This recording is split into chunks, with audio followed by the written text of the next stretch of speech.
Hi folks, my name's Master Temple and I paint pictures. Let's paint Jaws. Let's rip this canvas free and stretch it out, ready for my shark. Our shark. Whatever you say, Quint. The first sketch I did was a little too basic, so I scrapped that and decided to take inspiration from the original movie poster. And let's find a better swimmer than Chrissy.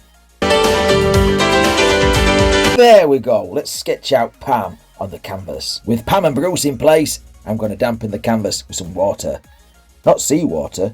Anyway, let's mix up some colours. I'm using acrylic paints here. I'm using titanium white and turquoise in various amounts, and every now and again I'll hit a little bit of the Prussian blue right down in the corners of the composition. I'm using very loose strokes here. This will give the impression of water moving as we look up from the depths towards Pam. Let's add some sunlight reflecting on the surface of the water. This is just done with a little bit of titanium white. Background done, we can start working on Pammy. Let's paint in some pinks, some whites, some browns. Let's make this a nice meal fit for my shark. Our shark. Just let it go, Quint. I'm layering up different skin tones on Pam, just one layer at a time. I'm paying close attention to the highlights and the shadows in this body. I had a little bit of burnt sienna in varying amounts for the shadow work. And for the deep shadows, I'm mixing a touch of the aquamarine. Alright, okay. What are the chances of me getting into trouble with YouTube by painting Pam's top-heavy anatomy? It's 100 to 1, 100 to 1. 100 to 1, you say? Well, a little bit more plain and a little bit more sculpted. I can't use those words, not on this part of the anatomy. Just a little bit more painting. And just look at the proportions on this picture. They're extremely correct, and I'd love to prove that and get my name into the National Geographics. However, we're going to revise this later on in the video. Before this paint-happy bastard gets caught and hung up by his Buster Browns, let's concentrate on the shark. I'm using cyan blue, Prussian blue, and a little bit of ultramarine as well, just to darken off the dark parts of the shark's body.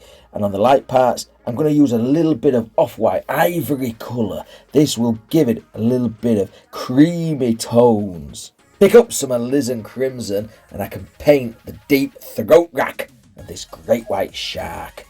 Isn't it annoying when a head just pops out of nowhere and gets in the way? Oh, God, that scene always gets me. Anyway, let's work on the shark, taking the whites into the blues, the blues into the whites. A little bit of teasing here and there. We're going to add a crimson gum line to make this son of a bitch smile. And then we're going to work on the eyes. But what do shark's eyes actually look like? Lifeless eyes. Black eyes, like a doll's eye. Okay, Quint, when you put it like that, I think that's what we're going to have to do. We're going to have to paint their eyes like black doll's eyes. Allow their eye to dry completely, and then we can add some menacing reflections of the light. Let's pay some close attention now to Bruce's dentistry. Let's proceed to paint the properly proportioned pearly whites of this piscatorial predator that is preparing to pounce predominantly our poorly placed Pamela. Wow, that's a lot of piss-potical placed bees. Bright titanium white, followed by a wash of burnt umber, will secure these teeth deep into the porker's skull. Oh, another P.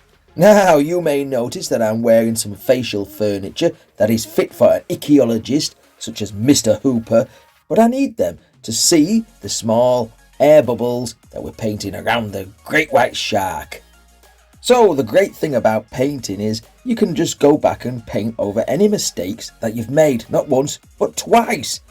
And that's exactly what we're going to do right here. We're going to take some of that aquamarine and white and just paint over this massive pair of mistakes that we did earlier in the video. That easy. Remember, we don't make mistakes, we just have happy accidents. So let's take some of that skin tone colour and paint in a body fit for a lifesaver.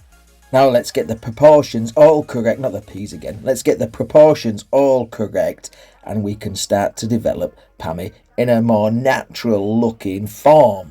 Add in the skinny dipping details and we've done it. We've finished our Jaws painting. Smile, you son of a... Okay, Brody, I'll smile. Let's check out the painting, and while we do, please hit that like button, subscribe and leave a comment. And why not watch another one of my videos? Happy days!